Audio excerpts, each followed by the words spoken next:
Olá a todos, sejam bem-vindos a mais uma transmissão ao vivo aqui do InTalks. Hoje o InTalks Digital, que é oferecido pela Verity. Eu sou o Thiago Alves, CEO da Regos e do Spaces Brasil. E hoje temos a grande oportunidade de receber o querido Mário Rachid, ele que é diretor executivo de soluções digitais na Embratel, para o nosso bate-papo sobre inovação e transformação digital e os caminhos, né, para qual estão indo todas as empresas nesse sentido. Seja bem-vindo à nossa transmissão ao vivo de hoje, Mário. Muito obrigado, Thiago. É um prazer para mim estar aqui falando com vocês. É sempre um prazer estar falando de transformação digital e mais ainda com vocês aqui, com o pessoal. Obrigado. Que isso, muito obrigado pela presença. E também hoje temos aqui, né, o Alexandre Barsi, CEO da Verity, que oferece o InTalks Digital para me auxiliar nesse bate-papo aqui, na verdade, host do bate-papo. Seja bem-vindo, Ale. Obrigado, Thiagão. Prazer de novo estar aqui com vocês. Mário, obrigado pelo convite. É um prazer bater um papo com você. Obrigado. Eu que agradeço.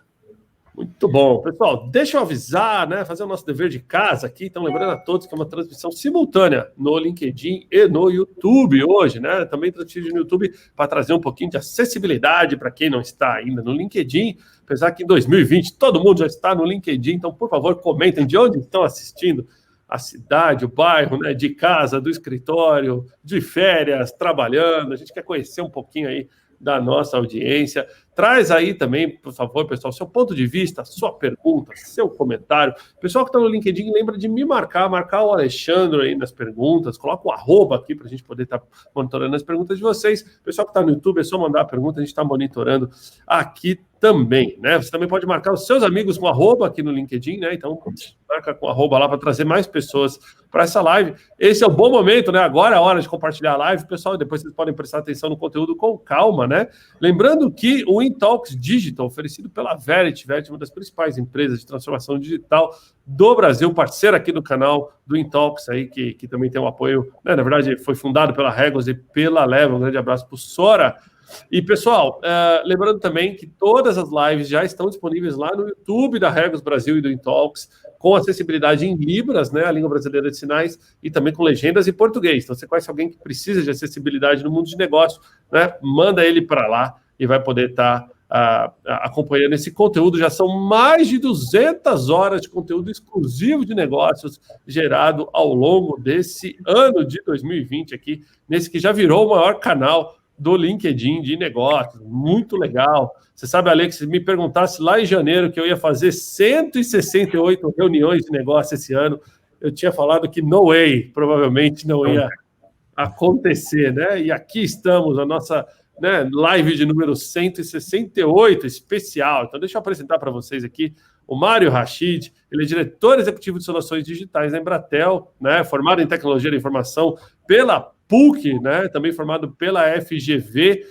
possui especialização pela IESE Business School em Advanced Management Program, e há 7 anos ele lidera a Embratel em soluções digitais. E a Embratel que é grande parceira da Regos, né? Fazer aqui o nosso dever de casa, a Embratel que é a nossa fornecedora de links aí, telefonia móvel, no grupo, né? No América Móvel também. Bem legal, prazer tê-los aqui. Bom, Mário, queria perguntar, então, começar abrindo para vocês, aí pedir para você explicar um pouquinho mais sobre a Embratel, para quem não conhece, né? O tamanho da Embratel, o que é a Embratel, falar um pouquinho desse mercado, e a gente começa a partir daí, que tal? Bacana, Thiago. Mais uma vez, obrigado por estar aqui. Na verdade, a Embratel ela é muito conhecida aí como o nome diz mesmo, pela empresa de telecomunicações fundada há 55 anos. E ela vem se transformando nos últimos 10, principalmente nos últimos 7 anos aí, com a criação da área de soluções digitais, que eu tenho o prazer de liderar. E ela vem se tornando hoje, ela mais do que uma empresa de telecomunicações, ela é uma integradora de produtos e soluções de telco e TI. Né?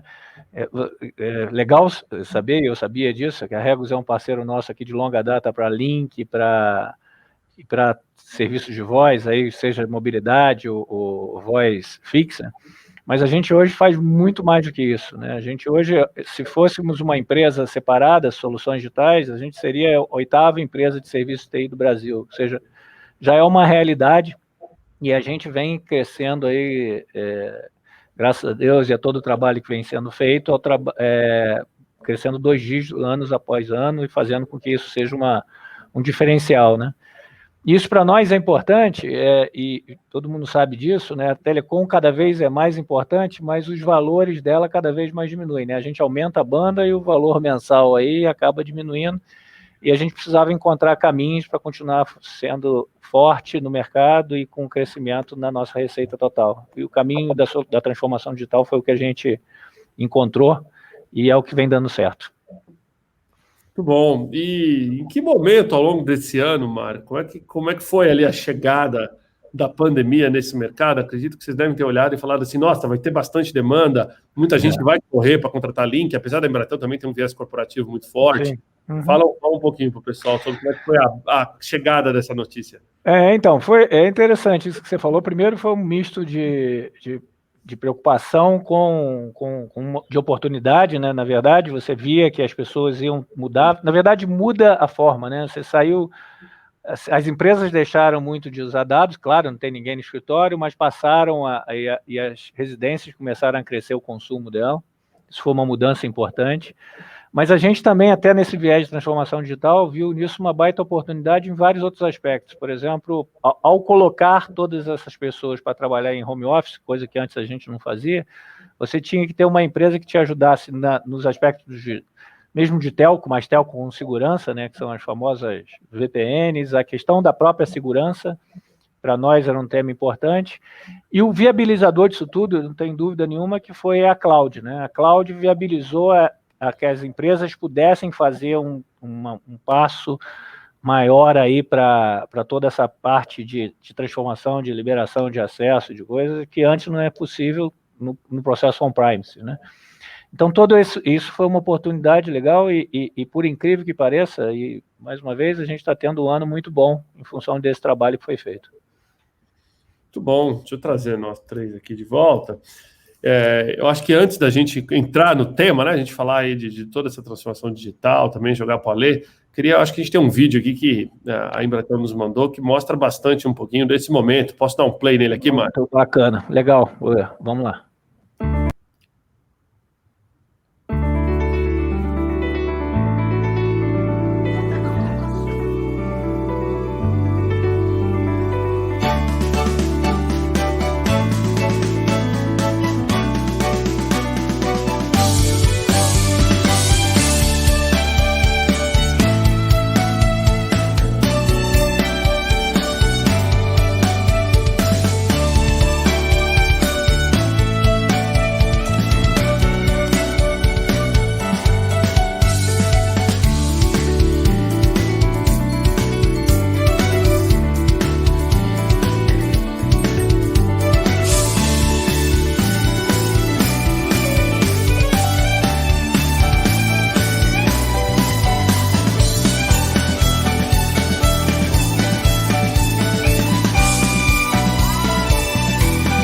Embratel, vamos criar juntos o próximo nível.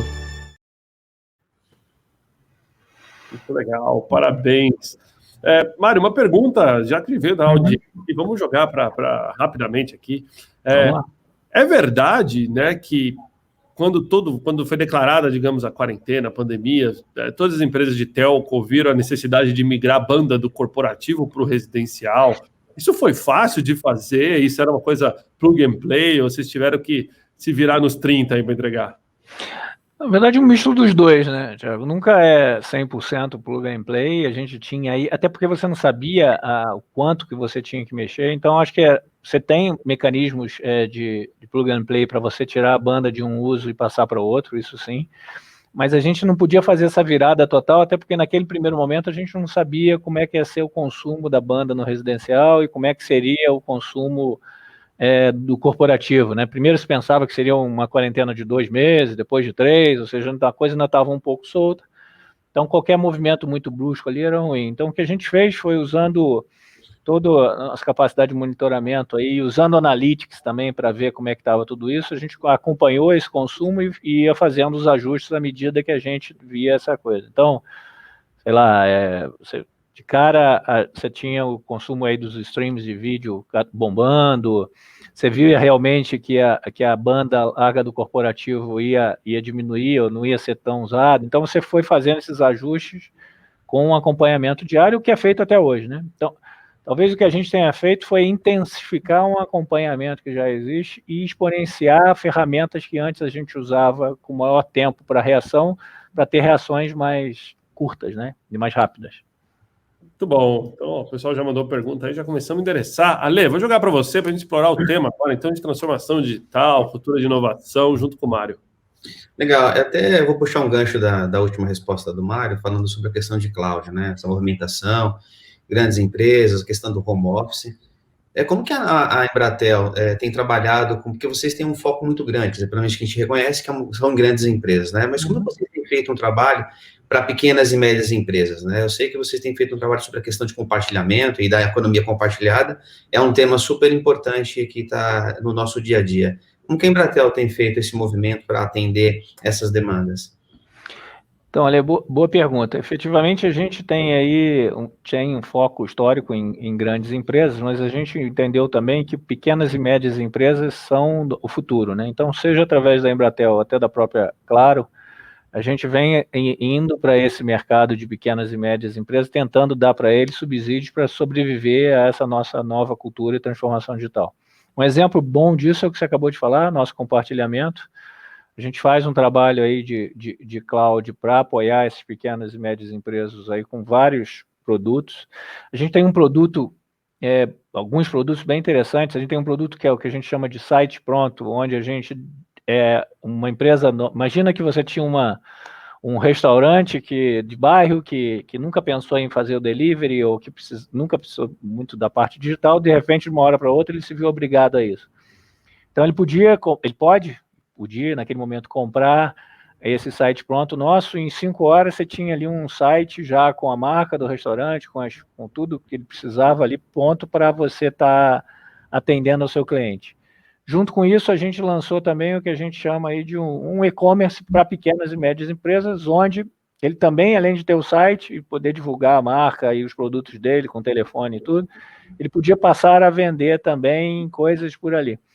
Então, essas foram pequenas ações que a gente fez. No primeiro momento, a gente dava até um suporte total, fizemos várias promoções com o objetivo de apoiar a comunidade nesse aspecto, e isso está sendo feito, tem sido bastante usado. Quer dizer, a gente entende que o mercado de pequenas e médias empresas é um mercado que vai crescer, vem crescendo e vai crescer muito nos próximos anos, eu não tenho dúvida nenhuma disso. Muito interessante isso, porque você comentar sobre essa movimentação da Embratel, né, para pequenas e médias empresas, reforça aquela questão da transformação digital, de que o seu concorrente, na verdade, ele pode atuar em qualquer frente agora, né? Pensado que a gente está só lidando com o mercado, né? Você está acabando de explicar para a gente que o movimento da Embratel, uma grande empresa como essa, faz para trabalhar para pequenas e grandes empresas. Pequenas empresas, acho bem legal isso. Acho que este é um movimento de qualquer empresa de transformação digital, olhar para todos os tipos de cliente. Isso é importante, né? Porque no mundo que a gente tem hoje, provavelmente os nossos concorrentes daqui a 2 anos, 3, estão nascendo ainda, né? Então, assim, aquela história de que... E a gente viveu isso, né? A Embratel viveu isso. Há 10, 15 anos atrás, a gente tinha 5, 6 concorrentes, a gente conhecia de cor e salteado, conhecia quem estava lá, o que eles faziam. Isso não existe mais, né? E não existe em todos os aspectos. Hoje a gente tem que estar olhando para tudo, tem que estar olhando o cliente e conhecer o cliente é super importante. Mesmo uma pequena e média empresa, ela quer se sentir atendida de forma diferenciada. Então, tem um longo caminho pela frente aí e um mundo bastante vasto para a gente percorrer ainda. Acho que eu posso mandar uma pergunta, entrando nesse tema que você trouxe. Como é que você vê, Mário, uma empresa? Eu acho que nós três aqui temos essa característica. Uma empresa grande, que tem que movimentar toda uma estrutura, toda uma engrenagem maior, né? Tem um cruzeiro lá navegando, o tempo de manobra de um cruzeiro para mudar a direção é muito maior. E os seus concorrentes provavelmente são os barquinhos, que são mais ágeis, mas não entregam a velocidade, né, a resistência, a robustez do cruzeiro. Mas como que é falar de inovação digital? Como que é falar de soluções digitais numa empresa com esse porte, que por mais que ela esteja focada no mercado de tecnologia, ainda é algo muito grande, né? Vocês sofrem disso? Isso que eu falei é verdade, não é? Como é que vocês combatem isso? Sofremos, né? Não dá para falar que não. A gente tem, como eu falei, 55 anos de história, e isso, se por um lado é bom, isso também traz alguns temas aí, como você comentou, né?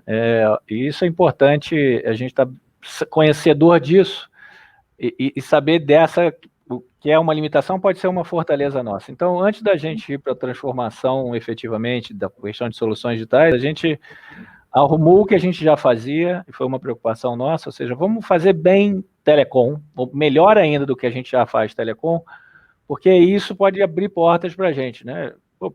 Era difícil chegar num cliente para falar de outra coisa se eu tinha algum problema em tel. Então, a gente melhorou isso. Então, tirou isso da frente, a gente já faz isso, faz bem, a gente está cada vez evoluindo mais, mas faz diferente.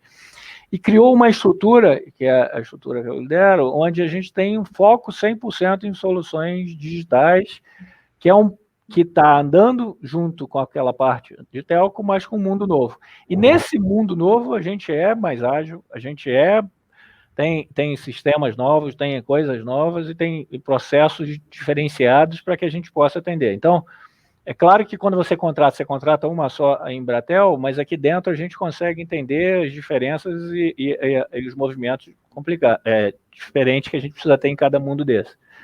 Não é uma equação simples, não é uma coisa que você faz de um dia para a noite, a gente está nesse processo há 7 anos, como eu comentei, mas a gente tem cada vez mais conseguido evoluir nisso e tem dado resultado, né? Como eu falei, a gente tem conseguido crescer bastante. Muito bom. Ale, jogar aí para as suas perguntas. Legal. Mário, assim, falando, obviamente que é uma pergunta que não pode deixar de fazer, é a questão do 5G, né? Então, a gente tem passado todas essas nossas lives, tem entrevistado executivos de mercado de que eles vão utilizar a questão... Aí, ó, 5G do grupo pra cá, ó, claro, aqui, ó, ainda, ó, 5G. Boa. Isso que é merchan, hein, cara? Isso mesmo, Thiago. Mas a gente escutou aqui de várias empresas, né? Vários executivos comentando sobre a questão da aplicabilidade, né? E vocês estão numa ponta que vocês vão fornecer isso para as grandes empresas, né? Conta para gente como que é isso, né? A aplicabilidade, que assim, a gente tem escutado, mas sempre é bom aprender um pouco mais sobre a aplicabilidade 5G, né? O que elas vão transformar, o uso, o caso real do uso do 5G no mercado, né? Traz para a gente um pouco dessa visão.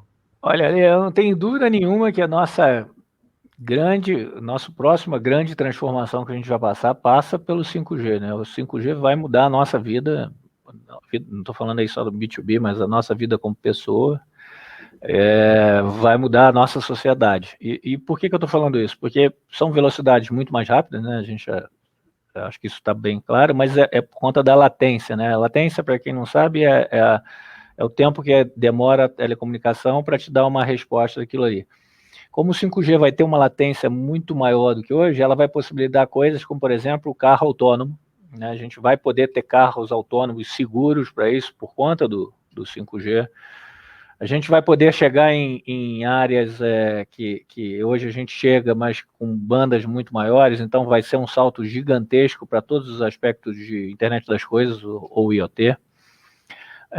A gente vai poder operar, de novo, máquinas que precisam de precisão à distância, com muito maior, com um tempo de resposta muito curto. Então, assim, eu não tenho dúvida nenhuma que esses são alguns dos exemplos de como é que vai mudar a nossa dinâmica enquanto sociedade depois de um 5G maduro, né? Claro que a gente fala de um leilão para 2021, a gente já tem em algumas áreas específicas o 5G funcionando, aí a gente pode testar, mas quando ele estiver mais maduro e com bastante acesso, como hoje, por exemplo, é o 4G, a gente vai ter grandes transformações, sim. Eu não tenho dúvida nenhuma. A gente ainda tem muita, você falou da mudança, né? Mas a gente tem muitas áreas ainda que ainda funciona 3G, tem muitas áreas ainda que a gente não tem acesso à internet, né? Principalmente quando está viajando por estrada, viajei esses dias, e várias vezes a gente ficava assim, eu fico me perguntando, né? Como que isso acaba, né? É falta de satélite? O que de fato, tem alguma explicação para isso, Mário? Na verdade, você tem a questão, o problema, cobrir o Brasil com esse tamanho nosso territorial é sempre um problema, efetivamente. A gente vem evoluindo muito de satélites, a gente hoje tem 8 satélites, né? Claro, o Manejo tem 8 satélites, e a gente está usando muito eles também agora em momentos de pandemia para melhorar um pouco essas zonas de sombra que a gente chama aqui, tá?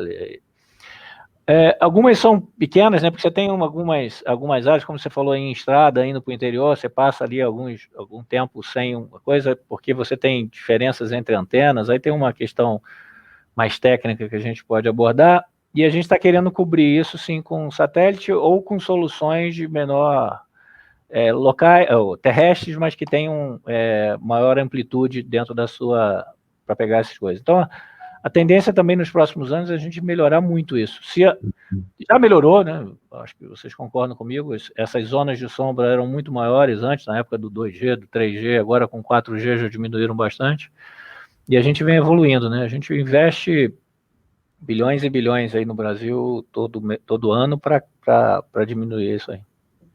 Bacana. Bom, Ale, se me permite, vamos fazer um pouquinho de interação com a nossa audiência aqui, fazer algumas perguntas. Você que se conectou agora aí, estamos ao vivo aqui no Intox Digital, oferecido pela Verity, né, com apoio da Regos e da Level, conversando com o Mário Rachid, que é diretor executivo de soluções digitais da Embratel. Manda sua pergunta, participa, né? Manda seu sinal de fumaça eletrônico que a gente está monitorando aqui. Manda via 5G o seu sinal de fumaça eletrônico. Umas perguntas rápidas aqui, ó, do Sérgio. A tendência do 5G substitui a fibra, Mário? Sim, vai demorar um pouco, mas ela no futuro ela tem essa possibilidade, sim, ela vai substituir. Ou seja, eu não vou precisar mais estar com todo o caminho com fibra para te atender em grande velocidade, não. O 5G vai poder te atender sem fibra. Legal. Tem uma pergunta aqui também no Márcio, onde ele fala, vou resumir a pergunta dele aqui. Quando vocês tiveram que migrar de corporativo para pessoa física, isso nasceu uma área nova dentro da Embratel? Tipo, essa B2B, B2C, alguma coisa nesse sentido, não? Não, na verdade a Embratel faz parte do Grupo Claro, né? E a Claro, de uma maneira geral, cuida da parte aí de unidade residencial para a gente massiva, né? Então, não, na verdade, aí foi só uma questão de engenharia, a unidade massiva continua cuidando disso e a gente continua olhando para o B2B. É claro aí, Thiago, aproveitando o gancho da sua pergunta, que tudo que a gente faz hoje é B2B2C, né? Então, o que a gente teve muito impacto, assim, foi atender os nossos clientes para que os clientes dos nossos clientes pudessem ter um melhor atendimento aí. Então, a gente vendeu alguns produtos aqui de home office com esse objetivo. Alguns clientes não quiseram deixar isso para o seu funcionário, por exemplo, contratar a banda larga, ou queriam dar. Então, a gente vende pacote, suporta ele, faz todo o atendimento, sim. Mas sempre através de um B2B2C. O C direto continua lá com a Claro e a gente tem atendido isso, sim. Boa. Agora, uma provocação, né? Essa aqui não está na pauta, aquela pergunta de fogo. Segurança, né? Se um dos vieses da gente ter todo mundo nos escritórios, eu vejo isso na Recos, etc., é a necessidade por segurança, seja ela física, seja ela digital e por aí vai.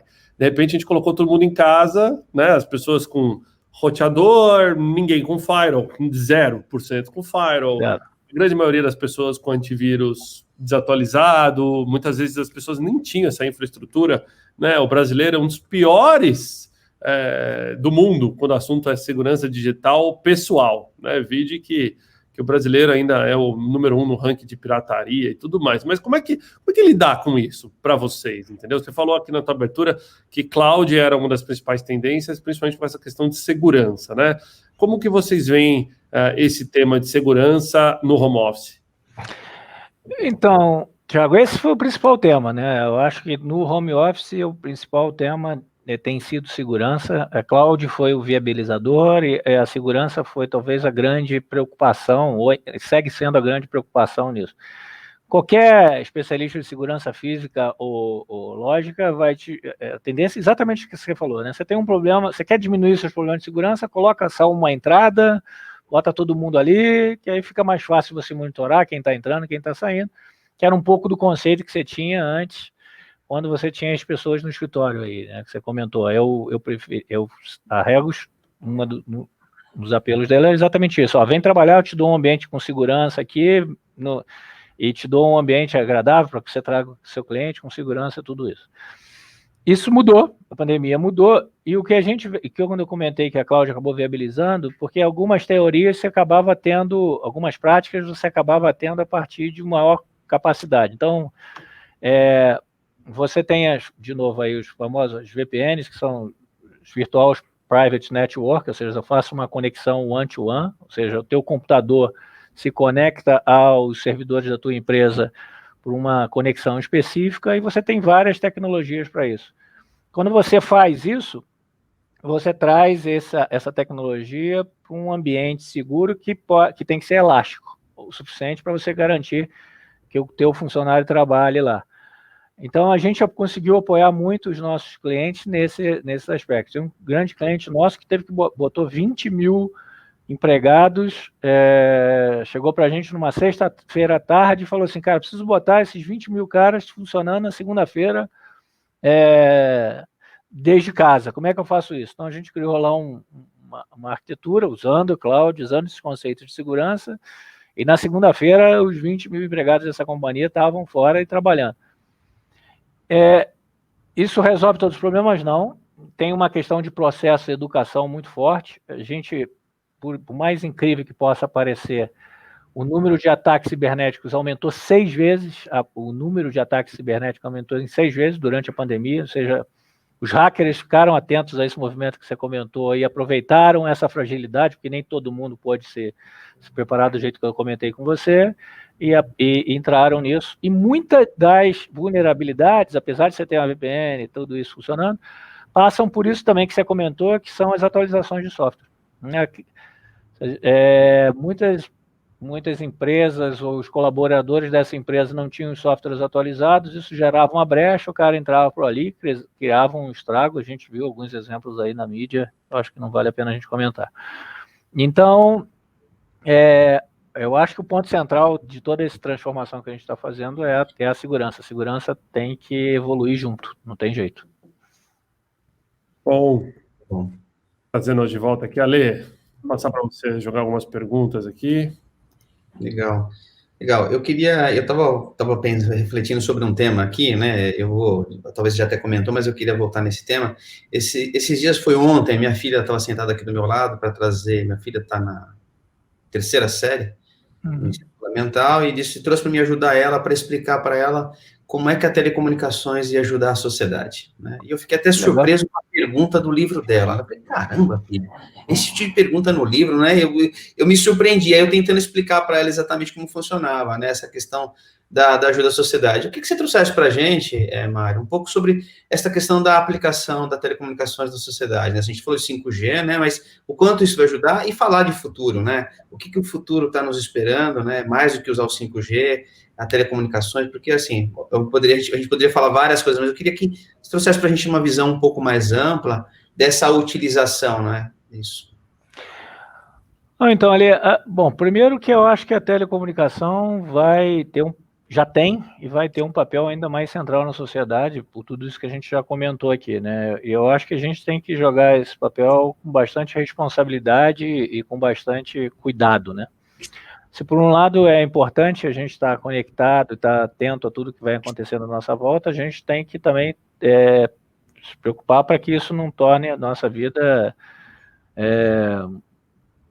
um problema, né? O que eu quero dizer com isso? Eu acho que junto com a telecomunicações tem um aspecto dos dados aí que são muito importantes, né? Os dados que você trafega através de nós, a gente precisa como empresa garantir que eles sejam cuidados para que ninguém tenha acesso a essa informação. A gente até hoje vem conseguindo fazer isso. E a outra é o nosso próprio cuidado com os dados que a gente tem, né? E aí tem a Lei Geral de Proteção de Dados, que entrou em vigor esse ano aqui no Brasil, fala um pouco disso.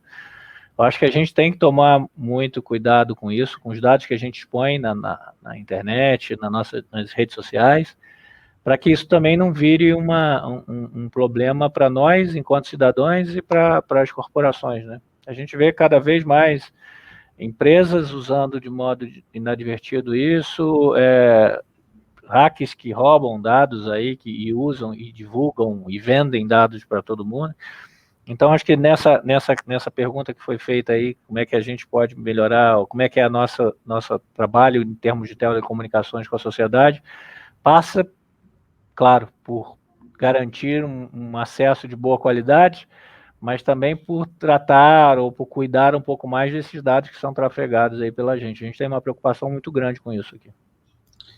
Eu queria emendar mais uma pergunta, Thiago, que eu acho que... Eu queria entender, por exemplo, a gente estava falando sobre o passado, né, sobre essa questão de que o 5G vai trazer muitos benefícios para a gente. A infraestrutura do país está acompanhando essa velocidade? Né, às vezes eu percebo, quando eu falo de infraestrutura mesmo, é aquela infraestrutura para suporte. Passamos por uma situação esses dias de que você quer instalar uma TV por assinatura ou internet, olha, não tenho disponibilidade naquele CEP, naquele momento, né? E, olha, fica tentando aqui, assim, isso é um problema de infraestrutura, né? Ou da cidade. Como que isso tem acompanhado? O governo tem acompanhado isso, ajudado de algumas empresas porque tem essa questão da expansão, né? Existe alguma trava, algum bloco que se alguma coisa não acontecer, a gente não consegue ter o aproveitamento total desses benefícios que vão vir para frente? Olha, a gente tem como empresa até dificuldades aí para estar evoluindo nisso, algumas delas geradas pela burocracia, que são de anos nossos aí, de alguns projetos que estão travados. Eu acho que isso tem que andar em conjunto com a nossa necessidade a nossa capacidade de investimento. Então, respondendo a tua pergunta, sim, a gente precisa de um apoio, precisa estar sempre apoiado nos governos regionais e no governo federal para que a gente possa crescer e evoluir nisso. A gente vem trabalhando muito forte com eles nesses aspectos. Algumas coisas a gente tem conseguido destravar, outras dependem mais de negociações com o próprio Congresso e tal, que estão acontecendo. Mas a gente vem quebrando. Não é simples, como nada é simples aqui no Brasil, e a gente vem tentando diminuir esses impactos. Mas, de verdade, tem alguns lugares mais complicados, né? A gente falou aí do interior, onde você tem uma infraestrutura um pouco mais precária, de uma maneira geral, a gente precisa estar evoluindo para esses grandes centros. E tecnologias que demandam menos aspectos de infraestrutura, como o próprio 5G ou de satélite, vão ser cada vez mais usadas para cobrir esses espaços que você falou, ou diminuir as áreas onde a gente não pode atender. Porque é um problema, né? Onde eu não posso atender, eu também não tenho receita. Então, é um coeficiente complicado aí que a gente fica tentando trabalhar o tempo todo. Muito bom. Muito bom. Deixa eu trazer aqui mais algumas perguntas da nossa audiência. Né? Pergunta aqui do Fábio Marques. Um abraço para o Fábio. A Embratel entrega uma vasta gama de transformação digital para empresas, como core business principal. Como vocês estão lidando com questões na ótica de LGPD? Você falou um pouquinho agora de segurança de informação, mas em LGPD em específico, Mário? Bacana, Fábio. Boa pergunta. A gente trabalha a questão do LGPD interno aí já há mais de um ano, se eu não me engano, há 18 meses. A gente começou um projeto nosso aqui interno para ficar apto a atender o LGPD. A gente vem nesse processo. Diria para você que hoje grande parte do que a gente mapeou há 18 meses atrás já foi feito, faltam pequenas coisas a serem feitas aqui internamente. E a gente tem também, e a gente aproveitou essa experiência dentro de casa, essa é a vantagem de você estar também numa grande empresa, e criou uma metodologia para ajudar os nossos clientes B2B. Então, hoje a gente vende também uma consultoria, primeiro de assessment, para entender como é que está a situação daquele cliente relacionado ao LGPD, o quanto ele está preparado e que coisas ele precisa fazer, e depois um trabalho de execução onde a gente apoia o cliente, se ele quiser, para executar essas ações no próprio ambiente dele. Então, respondendo a pergunta, a gente tem os dois viés aí andando em paralelo, né? O tratamento dos nossos dados internos e sistemas e processos, para que a Claro e a Embratel estejam prontas para atender a LGPD, está super bem, e a gente aproveitou isso também para levar essa experiência para o mercado, e hoje a gente presta esse tipo de serviço. Tá? Muito bom, bacana. Vamos saber, porque a LGPD é um tema quente aqui do Intox. A gente já fez alguns bate-papos aqui sobre a LGPD. E é impressionante como... Acho que o brasileiro acordou tarde para a LGPD, né? As empresas... Muita gente achou que isso não ia virar. Exatamente. Ia voltar atrás. Bom, nós aqui, né? A gente atende a GPDR, que é a LGPD europeia. Né? Então, já sabíamos, né, o que tinha que ser feito. Então. Vocês, então, estavam muito preparados, né? Porque a LGPD ela foi feita com uma base muito forte no GPDR. Então, empresas que tinham essa cultura como a regra, você comentou, foi mais simples, porque eles já vinham no processo de adequação. Agora, as nacionais estão sofrendo muito, até por isso que você comentou, muitas das empresas, não, vai proteger, a quarentena vai fazer com que o... Não, nada disso. Ela veio e agora está todo mundo correndo atrás.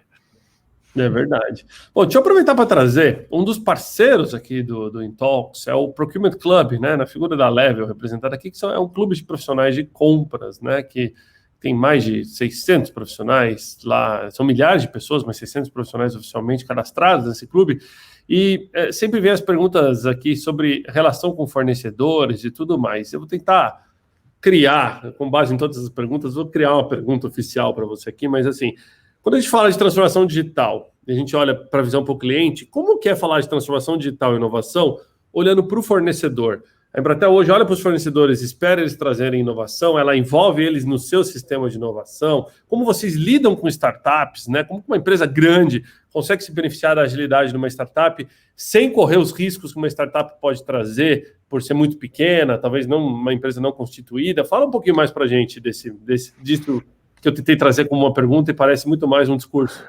Não, Tiago, mas não, muito bom a tua pergunta, o discurso aí, porque na verdade isso é um ponto central na transformação digital.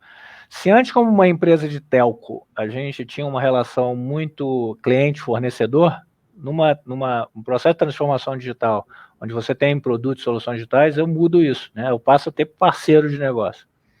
Por quê? Eu não consigo mais fazer sozinho, né? Eu não tenho mais o know-how completo daquilo ali para compor uma solução. Eu preciso de várias peças que podem ser uma startup, pode ser uma empresa gigante multinacional de TI aí, a gente tem alguns exemplos. E na hora que eu componho isso como integrador de uma solução, eu preciso saber jogar com todas elas. Então, eu diria para você que esse foi um dos pontos principais lá, quando a gente começou esse processo, de que a gente devia aprender a trabalhar como parceiro Nós criamos uma área de parceria, nós envolvemos compras desde o início nesse processo. Compras também teve que mudar um pouco isso, né, na questão de coisa, ou seja, eu não posso, se eu estou vendendo junto com você, eu estou junto com você o tempo todo, eu não posso depois passar por um processo interno de compras tradicional. Então, você tem uma série de amarrações que você precisa fazer isso, mas eu acho que o principal é o mindset. Eu deixo de ser fornecedor, de ter fornecedor, para ter parceiros que estão comigo junto da empreitada de atender melhor o nosso cliente. A gente fez, nesse aspecto da startup, a gente também criou um centro de inovação aqui, que a gente deu o nome de Bion.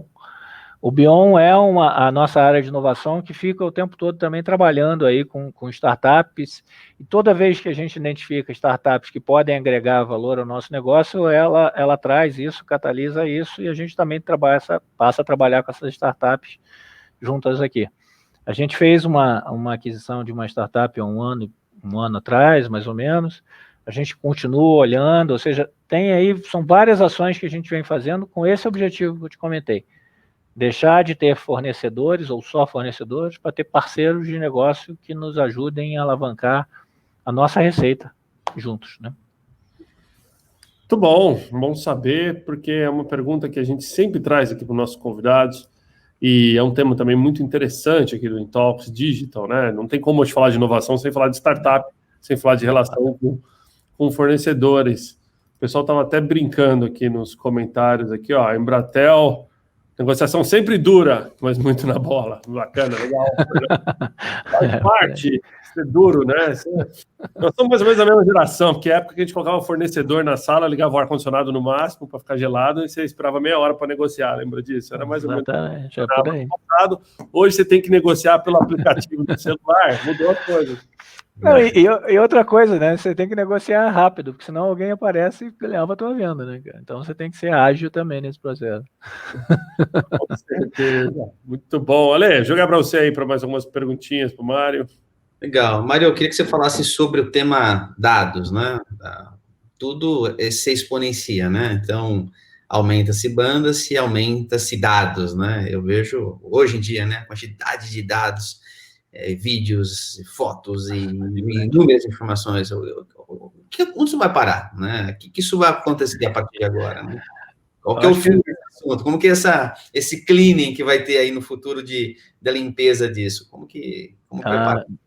Cara, eu acho que na verdade você vai ter aí, a gente ainda estava numa APA, vamos para uma APG, isso só vai aumentar mesmo. Essas progressões aí vão ser gigantescas, a gente vai estar crescendo cada vez mais aí nesse aspecto. Você tem a tecnologia te ajuda a diminuir um pouco o impacto disso, você consegue dar mais banda com menos investimento hoje, e isso vai evoluindo também à medida que o uso vai crescendo. Mas eu acho que só tende a aumentar. Eu não vejo no futuro próximo, pelo menos, uma outra coisa diferente do que só cada vez mais dados trafegando. E um outro exemplo disso que a gente comentou foi, até eu comentei também, o próprio IoT, né? Hoje tem dados aí que a gente nem imagina que existam, que na verdade não existem, mas que vão passar a existir com o IoT, que vão ser trafegados e que vão ter que ser trabalhados ou processados para gerar alguma informação. Então você tem aí um mundo muito grande pela frente, e a gente tem que, de novo, cuidar bem disso, né? Porque o que pode ser bom pode ser ruim, né? Senão a gente vai acabar vivendo num grande Big Brother aí, que eu acho que não é bom para ninguém. Mas em compensação, você usar esses dados para ser melhor atendido, para ser melhor, para que você compre melhor, para você ter uma vida melhor para a sua família, a gente tem que saber, tem que fazer. Então, o LGPD é importante nesse aspecto, os nossos processos aí, enquanto empresa, sociedade, éticos e tudo, a gente precisa evoluir, mas para mim é uma coisa que veio para ficar e que vai exponenciar nos próximos anos. Tem os dados úteis, que é isso que você falou sobre a questão do analytics, né, que sem dúvida nenhuma é super importante para tomar a decisão das empresas, mas também tem o dado, entre aspas, o dado lixo, né? Eu estava me perguntando por que eu não consigo compartilhar mais esse vídeo, essa foto, né? É um bloqueio do WhatsApp, mas para mim é uma percepção de que é o seguinte, quanto mais eu replicar essa foto, este vídeo, naturalmente mais eu estou gerando mais dados para ser armazenado, né? Então, ou dentro do celular, ou vai levar para alguma outra coisa. Isso certamente é o momento vai ter que escolher os dados, né? O que é dados que de fato faz sentido e relevante para a sociedade ou para a empresa, e de fato o dado que é lixo, que tem que ser excluído em 24 horas, né? Não deveria nem permitir guardar um dado desse, né? Exatamente, esse processo, eu concordo com você, esse é um processo que a gente agora vai ter ele constantemente, né? Essa escolha vai ter que existir, porque senão você não vai ter limite para isso, né? Você vai ter que começar a escolher, assim. Bom, aproveitar e trazer um tema aqui que a audiência está me mandando algumas perguntas, Marco, eu acho que faz super sentido com o que a gente está falando agora. Falar de proteção, de cloud, de segurança, de LGPD, de inovação, de transformação digital, tem tudo a mesma coisa no centro, que se chama pessoas, né? São serviços, produtos ou tecnologia consumidos ou direcionados para pessoas. Quando a gente olha para uma cultura agile, né, uma cultura agilizada aí de empresas que são transformadas digitalmente, o maior desafio disso é enfrentar a cultura organizacional e as pessoas para que elas adotem a transformação digital. Nesse processo todo que você comentou, né, de evolução contínua, de melhoria contínua, de digitalização contínua da Embratel, vocês tiveram desafios também com as pessoas? E conta um pouquinho da experiência para as pessoas, né? Parece dar dicas para quem está transformando digitalmente agora e está passando por essas dificuldades, né? O que vocês aprenderam com isso? Thiago, também esse ponto é super importante, né? Você não consegue fazer nada sem pessoas, o aspecto cultural aí é super, super importante, né? Você tem que fazer um trabalho muito forte aí de capacitação, de treinamento, de demonstração de resultado, de mostrar para as pessoas que aquela mudança não é porque para ela perder o emprego, muito pelo contrário, que aquilo é importante para ela, seja pensando na carreira dela dentro da nossa empresa, seja ela pensando no mercado, ou seja, a gente precisa, como pessoa, estar sempre evoluindo. Isso não é simples, tem algumas pessoas que entendem isso de cara, tem umas que demoram a entender e tem outras que não entendem. Então, você tem esse trabalho cultural muito forte, a gente passou por está passando, né, na verdade, por esse processo. A gente faz um trabalho muito grande em todos esses aspectos aqui para a gente ir melhorando essa questão. Eu acho que é um trabalho contínuo. Se em telecom o investimento em infraestrutura é ponto central, quando eu falo em soluções digitais, o investimento em pessoas é ponto central. Eu costumo dizer para o meu time aqui, para a minha área, que soluções digitais quase nada no sábado e no domingo, porque não tem pessoas trabalhando. Ou seja, a gente produz, a gente consegue agregar valor para o meu cliente quando a gente está junto, trabalhando e mostrando aquilo ali, seja em modelos agile, e a gente vem evoluindo muito nisso, seja até nos modelos mais tradicionais de trabalho aí. Então, o investimento em pessoas é ponto central numa transformação digital. A mensagem que eu passaria para o pessoal é assim, é o ponto central e mais difícil, mas não desistam, eu acho que o futuro da empresa passa por isso. Não adianta você trazer o software de ponta, botar gente, o melhor lugar do mundo para trabalhar, remodelar seu escritório, se você não trabalha a pessoa, você vai parar o seu processo ali no meio. Então, e é um trabalho contínuo, não adianta você achar, chegamos a um nível que não vai passar, não vai ter. E aproveitando a tua pergunta aqui rapidamente, e aí levando para um outro aspecto, a gente também sente muito o processo educacional, né? A gente hoje tem falta de mão de obra muito grande em soluções digitais, que é um paradoxo, né? Se você vê aí a população com quase 15% de desemprego, dados do IBGE dessa semana, e eu tenho hoje 300 vagas aqui, cara. Então, o pessoal que está me escutando aí, se for de TI, mandem o seu currículo, porque a gente não consegue compor, porque não tem gente capacitada. Então, além do aspecto cultural de transformação que a gente está fazendo, tem um aspecto técnico também que a gente está investindo. Cada vez, se antes a gente ia no mercado e trazia, eu agora estou na universidade e, em alguns casos, estou indo na escola técnica. Trazer o cara e formar aqui, porque não forma, né? O mercado, a gente não está conseguindo formar em soluções digitais, em TI, de uma maneira geral, gente suficiente para o mercado absorver. Então, vale a dica aí para o pessoal que não está entendendo. Até um bom ponto, que essa é a minha próxima pergunta, né? Dicas para profissionais que querem ingressar no mercado de tecnologia, escola técnica, faculdade, microlearning, né? Essa tendência de microlearning, de pequenos cursos, você acha que também é uma boa? Acho que sim, eu acho que a base é importante, Thiago. Eu acho que se a pessoa tem uma base escolar aí boa, razoavelmente boa, ele pode fazer um microlearning e ele vai sair bem disso sim. A gente tem vários exemplos aqui de gente super capacitada e tal, optou por essa área e tem feito e tem ganho um bom dinheiro nisso. Agora, preciso ter uma base, né? Aí a gente falou do governo na questão de infraestrutura aí com a lei.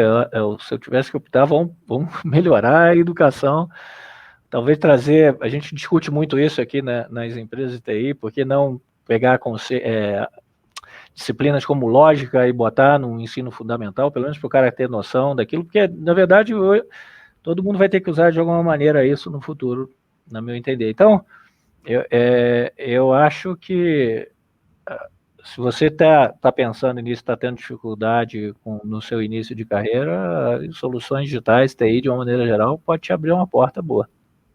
Muito bom. E agora eu acho que...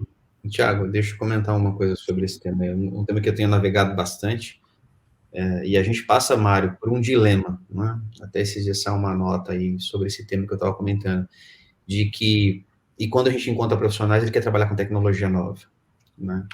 Hoje as empresas têm que renovar os seus legados. Quantos profissionais, né, participamos das mesmas necessidades de tipo de profissionais, e muitas vezes a gente fala, olha, você vai trabalhar com uma tecnologia que é obsoleta, que a gente quer levar para uma tecnologia nova. Não, eu só quero trabalhar com tecnologia nova. Eu fui formado numa tecnologia nova. Então, esse é um grande dilema, mais do que a falta de mão de obra, mais do que acho que tem que ser um projeto de governo, como você mesmo falou, né? Tem que ser inserido na base, né? Ensinar lógica de programação na base, né? Para entender isso. A gente tem números que mostram que ainda as pessoas vão para outros modelos, né? Vão buscar outros tipos de conhecimentos, medicina e jurídico, mas a gente precisa fazer isso. Mas, de novo, temos um dilema, né? Cada vez mais a gente vai sofrer com essa mão de obra de que ninguém quer trabalhar com um legado obsoleto, né? E talvez daqui a pouco a gente vai ter um problema, um boom aí de que eu tenho gente que quer mexer no velho, eu só mexo no novo. E como que faz? Né? Essa é uma $1 bilhão. Isso que você falou é interessante. A gente tem linguagens aí, o pessoal que já trabalha mais tempo aí, linguagens de grande porte aí, que continuam sendo as mesmas pessoas que mexiam há 30 anos atrás, cara. O cara se aposenta e eu, de vez em quando, a gente vai lá e, puta, vem cá, me ajuda aqui, porque exatamente o que você falou, não tem a renovação, né? Eu tenho dificuldade na mão de obra e essas tecnologias mais antigas que ainda estão muito presentes ainda, porque não são fáceis de migrar, como você falou, os novos não querem aprender, não. Tem as duas dificuldades, é verdade. É a mesma coisa a gestão, né? Não precisa nem falar em tecnologia.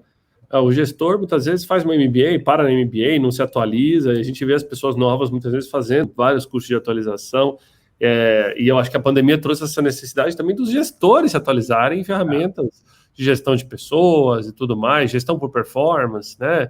Uma vez que o horário comercial foi desafiado, né? Não existe mais, uma vez que a jornada vai mudar, a contratação passa a ser... O brasileiro nunca olhou por trabalho por job, né? E agora a gente passou a namorar essa contratação por job, que eu acho que super funciona num país que tem uma alta carga tributária que a gente tem e uma legislação ainda trabalhista com muitos pontos a serem melhorados para a gente ter mais competitividade. O job provavelmente é uma super tendência e essa área de tecnologia está super acostumada, né? Só que os gestores ainda não. Eu quero meu funcionário, eu quero na minha equipe, eu quero ter a gestão e, né, o mundo mudou. Então, acho que tem, mesmo na área empresarial, né, falando de gestão de empresas, tem muito o que fazer essa referência. Mário, chegou o final de semana, quando você não está ajudando todo mundo a transformar as soluções digitais, quem é o Mário, o que faz, quais são os hobbies? Conta um pouquinho mais de você aí para a nossa audiência.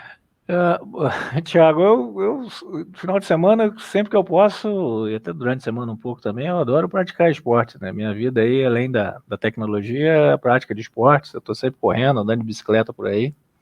Sou um ex-jogador de futebol frustrado, né? Como a maioria do pessoal da minha geração, não consegui ser jogador de futebol, então continuo correndo por aí, mantendo a minha forma, gosto muito.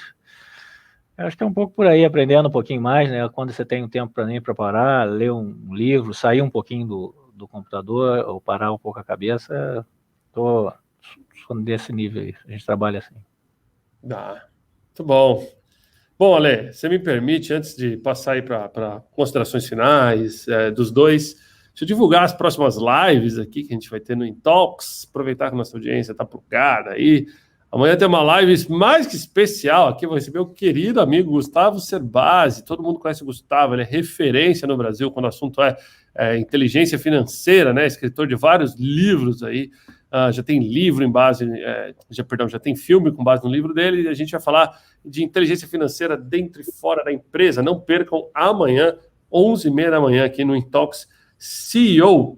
Dia 7 de dezembro, a gente tem uma live muito bacana, que na verdade era para ser 2 semanas atrás, a gente cancelou aí devido a temas fora do nosso controle, mas vai acontecer agora, de vez, dia 7 às 8 da noite. A Tati Bota recebe aqui no Intalks Fair Trade a Patrícia Tavares, que é CEO e fundadora da Neuromind, né? A gente vai falar de como a tecnologia pode transformar o compliance transparente, né? Patrícia também, que é a querida amiga da Ale aí também. E aproveitando aqui, dia 14, tem mais uma de Fair Trade. A gente vai ter uma semana especial, pessoal, nessa semana de dezembro aí. A gente vai ter uma semana inteira do Intalks, vai estar rodando em conjunto com a São Paulo Tech Week, olha que legal. Então, a São Paulo Tech Week vai estar dentro do Intalks de maneira digital e vai abrir aí com essa live, né, o terceiro setor e os desafios como negócio com o Ricardo Cabral, que é diretor da ONG Presente da Alegria. E essa semana inteira vai estar recebendo conteúdo digital. A gente vai ter um fórum aqui da Verity, né, Ale? A gente vai divulgar depois, para não dar spoiler. Vamos ter lives super exclusivas aqui. Então, se preparem, pessoal. Semana de 14 de dezembro ali, né? A semana inteira. São Paulo Tech Week acontecendo dentro do Intalks, de maneira digital, em parceria com a Prefeitura de São Paulo, para trazer um super conteúdo aí, 5 dias seguidos para vocês aqui no Intalks. Tendo dito isso, queria jogar, então, para considerações finais, começando pelo Alexandre Barsi, CEO da Verity, né? Gostou do bate-papo, né? Como é que a Embratel está aí em inovação? Sem dúvida. Tiago, Mário, obrigado aí pela sua participação. Para a gente desmistificar, né, uma empresa tão grande, né, os movimentos da empresa, a tua visão de consumidor, de sociedade, que traz para a gente, né, a visão é super importante. Eu tenho dito para minha equipe, né, e vou reforçar, muita gente está assistindo agora, cada live é um aprendizado, é uma escola, né, são executivos de mercado que têm trazido para a gente excelentes conteúdos, desmistificando nomes e atuações, né, mostrando que a gente tem que se preocupar com concorrentes estranhos aos nossos setores, né? E quando o Mário comenta que está indo fazendo um movimento de entregar sites prontos para os seus clientes, isso mostra que, de fato, todas as empresas se movimentam o tempo todo, inclusive as grandes empresas. Então, obrigado aí pelo convite, pela participação, estar com a gente aqui, foi um prazer, Mário. Não, obrigado. Eu que agradeço mais uma vez aí, Ale, Thiago, assisto sempre que posso aí o Intalks, eu gosto muito do programa de vocês, toda a parceria, eu agradeço o convite, para mim foi uma honra. E Thiago, acabei não comentando, a Regus participou desse processo nosso de transformação digital há 10 anos, quando eu abri a Global Hits aqui, na verdade eu e Delbrando, a gente era ainda uma empresa separada da Embratel, a gente abriu no Rio, tinha um escritório no Rio, eu tinha que vir para São Paulo, claro, e comecei ali no escritório de vocês, ali do WTC na época, numa salinha que cabia eu e uma pessoa que me ajudava aqui, e hoje são mais de 3.000 funcionários, então assim, você participou desse processo. Obrigado. Bom saber, né? Bom, agradeço aí o feedback. Você sabe que os ambientes de escritório flexíveis são embrionários, né? A gente viu muitas empresas hoje grandes nascerem aqui. Fico feliz aí, parabéns por todo, né, esse crescimento também, por até tudo que conquistou. Mário, queria agradecer em coração aí a sua presença. Queria pedir para todo mundo que está na audiência, comenta aí se gostou na live, tudo, manda o seu recado final para o Mário. A gente vai estar passando aqui no vídeo de encerramento o comentário de vocês. Então, pessoal, esse foi o Intalks Digital Powered by Verity. Agradecimentos ao Alexandre Barsi, CEO da Verity. Agradecimento ao nosso convidado especial, Mário Rachid, diretor executivo de soluções digitais na Embratel, que deu uma aula aqui para a gente. O pessoal curtiu bastante. E eu sou o Thiago Alves, da Regus e do Spaces do Brasil. Até a nossa próxima transmissão ao vivo aqui, pessoal. Um grande abraço, Mário. Abraço, Ale. Obrigado. Tchau, tchau. Tchau, tchau.